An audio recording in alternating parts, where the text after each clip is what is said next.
Nous allons dans cette vidéo voir comment enregistrer une opération de vente. Comment enregistrer une vente. Nous allons voir comment le faire avec notre logiciel et le corps GESCOM. Alors, avant de commencer, nous devons savoir que l'interface de saisie des opérations de vente sur lequel nous sommes est dotée d'un moteur de recherche très puissant et très dynamique. Donc nous avons ici la barre de recherche dans laquelle nous sommes appelés à entrer les mots-clés, d'accord? Entrer les mots-clés des articles que nous voulons rechercher ou bien que nous voulons retrouver dans le système. Donc par exemple, si je veux rechercher un produit fer, par exemple, je mets FE, bon déjà, le résultat vient en même temps. Donc au fur et à mesure que je saisis dans la barre de recherche, donc c'est ici la barre de recherche, au fur et à mesure que je saisis dans la barre de recherche, j'ai les résultats de ma recherche qui s'affichent dans l'espace réservé aux résultats de la recherche. Donc c'est cette partie bleue et la suite est ici et cette partie aussi, d'accord? Donc nous allons enregistrer la vente des articles que nous avions ajoutés, d'accord? Donc on va prendre le produit et riz, d'accord? Riz. Ok, donc quand j'ai mis le mot-clé, le résultat est sorti. Donc on avait ajouté ça dans l'autre vidéo. Et quand le produit s'affiche, vous cliquez sur le bouton bleu qui se situe juste devant l'article, le nom de l'article. Et quand vous cliquez là-dessus, vous allez voir que le système vous affiche automatiquement toutes les informations sur le produit, tous les détails sur le produit. En haut, ici, nous avons le prix de vente de ce produit qui est 19 000. Et rappelons que le prix de vente, les 19 000 francs, c'est le prix que nous avions attribué à ce produit au moment de l'enregistrement, au moment de l'ajout de produit. Nous avons ici le prix de vente en gros qui est 18 800. C'est aussi ce que nous avions attribué. Donc c'est ce que je disais dans l'autre vidéo que au moment de l'ajout de produit dans le système, si vous attribuez un prix de vente à ce produit, à cet article, c'est ce que le système, l'application et le corps GESCOM va vous afficher au moment où vous en aurez besoin. Donc déjà avec ça, l'utilité c'est que quand quelqu'un vient dans votre boutique et il dit je veux connaître le prix de tel article, s'il vous plaît donnez-le-moi, donnez-moi le prix de tel article. Au lieu de fouiller le cahier, au lieu de trop réfléchir, vous cherchez ça tout simplement, vous cliquez sur le bouton et l'application vous affiche les résultats, d'accord, les informations. Donc vous communiquez tranquillement le prix au client, d'accord. Donc on a aussi des informations de détails ici, donc les produits riz, type 50 kg, marque Alizé, quantité actuelle. Donc la quantité actuelle, c'est la quantité qui est présentement disponible en magasin, d'accord, au moment où nous sommes en train de parler. Donc c'est la quantité disponible en magasin à l'instant T, d'accord. Donc nous allons enregistrer une vente pour ce produit là. Ok, pour enregistrer la vente, donc je vais tout recommencer. Nous allons dans la barre de recherche, nous recherchons le produit. Donc on met RI, le résultat est déjà dispo. On clique sur le bouton et on clique sur le bouton appliquer.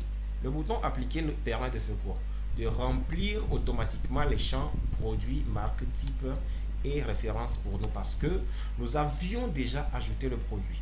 Et ça sera une perte de temps de remplir encore ces champs ici manuellement. Donc vous cliquez seulement sur appliquer et vous allez voir que l'application remplit automatiquement de façon très dynamique les champs pour nous. Alors la date de l'opération, c'est important. Et nous avons ce bouton ici aujourd'hui. Le bouton aujourd'hui permet d'appliquer la date d'aujourd'hui à l'opération. Qu'est-ce que ça veut dire?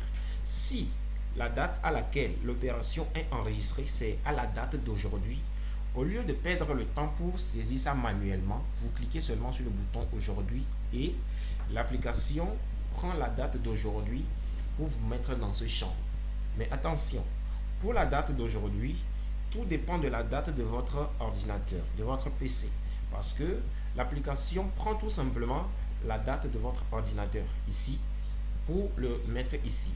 Alors, si la date de votre ordinateur n'est pas correcte, il faut savoir que l'application va prendre la date incorrecte pour le mettre ici.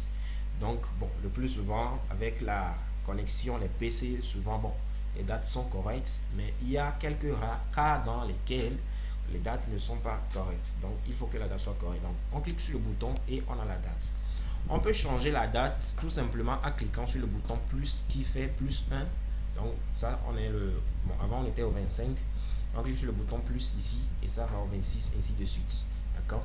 Donc, on peut aussi cliquer sur le bouton moins pour en déduire. Tout dépend de l'ajustement que vous voulez faire. D'accord? Les autres champs ici ne sont pas obligatoires. On va en parler dans d'autres vidéos.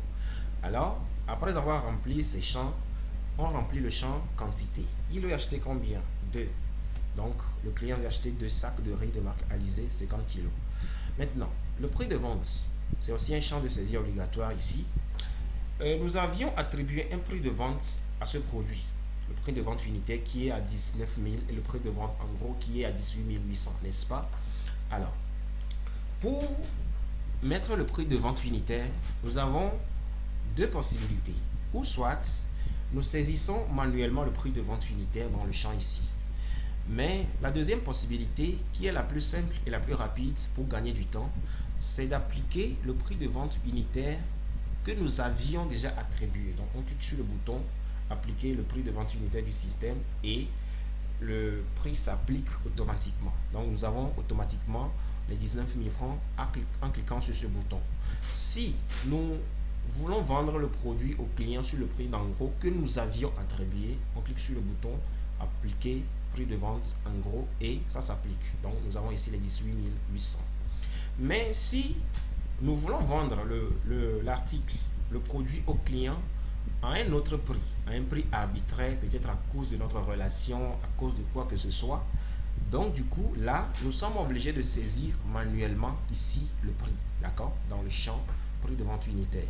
Mais au cas contraire, si nous allons vendre le produit au prix attribué, on clique sur le bouton appliquer le prix de vente unitaire système et ça s'applique en même temps, d'accord, ça s'applique en même temps. Donc, du coup, ici, pour que le système nous calcule le résultat sur l'opération, c'est-à-dire le bénéfice, il y a un champ de saisie, un champ obligatoire à remplir ici, qui est le champ coût d'achat unitaire. Donc, au lieu de le faire manuellement, on clique seulement sur le bouton appliquer CMUP. Donc, le CMUP, c'est encore le coût d'achat. Le thème CMUP, c'est un thème comptable, d'accord? Un thème comptable qui signifie coût moyen unitaire pondéré. C'est encore le coût d'achat, d'accord? Alors, là, nous avons le gain total qui est calculé automatiquement par l'application qui est 1400. Donc, sur la vente des 2 sacs de riz de marque Alizé, nous avons gagné 1400 francs. Donc, nous cliquons sur le bouton enregistrer pour enregistrer cette opération de vente. Donc, ici, on nous informe que l'opération est enregistrée avec succès. Donc, c'est ça. Donc, nous allons faire un deuxième exemple pour encore mieux voir les choses, d'accord? Je vais prendre un produit de quincaillerie fer. Ok. Alors, on va voir dans cet exemple un élément important, d'accord? C'est des produits qui sont épuisés. Ok. On va vendre ce produit. Faire liste de 16, d'accord? C'est ça le nom du produit. Et on va... on a cherché le produit dans la barre de recherche, d'accord? Donc, on clique ici, on clique sur le bouton appliquer, la date est déjà là, on met la quantité, supposons 3, on applique le prix de vente unitaire et on applique le CMUP et on clique sur le bouton enregistrer. Avant de cliquer sur le bouton enregistrer, nous allons faire un constat. Ici, la quantité actuelle est égale à 10, d'accord? La quantité actuelle est égale à 10. Maintenant, quand nous allons enregistrer, d'accord, le produit ici, on va voir le changement qui va s'opérer. Donc ici, notre opération est enregistrée. Nous avons la quantité actuelle qui est égale à 7 maintenant. Pourquoi? Parce que l'application se charge de déduire, d'accord? De déduire les ventes de la quantité disponible pour calculer la quantité finale automatiquement. Et voyez-vous comment c'est intéressant. Vous n'avez plus à calculer ces choses-là automatiquement. Donc ici, nous avons la quantité actuelle de ce produit qui est disponible ici, qui est égale à 7. Avant, c'était 7, on a vendu 3. Maintenant, avant, c'était 10, pardon, on a vendu 3. Maintenant, ça reste 7. Donc, la gestion du stock est automatisé et très efficace. Donc, un troisième exemple, on va prendre faire combien de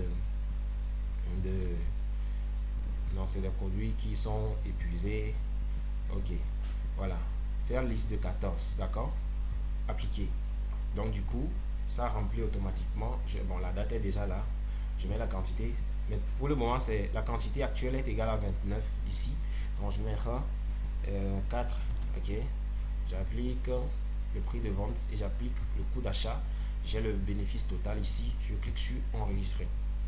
Et la quantité actuelle est maintenant égale à 25 parce qu'on a déduit les 4. Donc, en ce qui concerne le moteur de recherche, un rappel, nous avons ici un bouton actualiser la liste des produits. Ce bouton-là. Donc, c'est un bouton qui permet d'actualiser le répertoire de produits. S'il arrivait que vous venez ici et que vous cherchez un produit, c'est-à-dire vous tapez le mot-clé et le produit ne sort pas, et vous savez que vous aviez déjà enregistré le produit, vous avez déjà ajouté le produit au système, il suffit de cliquer sur le bouton actualiser la liste des produits et quand vous revenez dans la barre de recherche et vous cherchez le produit, vous allez voir que ça revient, c'est-à-dire vous retrouvez maintenant le produit puisque vous l'aviez déjà ajouté au système. Donc le bouton est ici, on clique là-dessus tout simplement et on laisse l'application faire le travail à notre place. Donc on nous dit que la liste de produits est mise à jour avec succès. Donc c'est de cette façon qu'on enregistre une opération de vente dans le journal des ventes, d'accord, à partir de notre application et le corps GESCOM.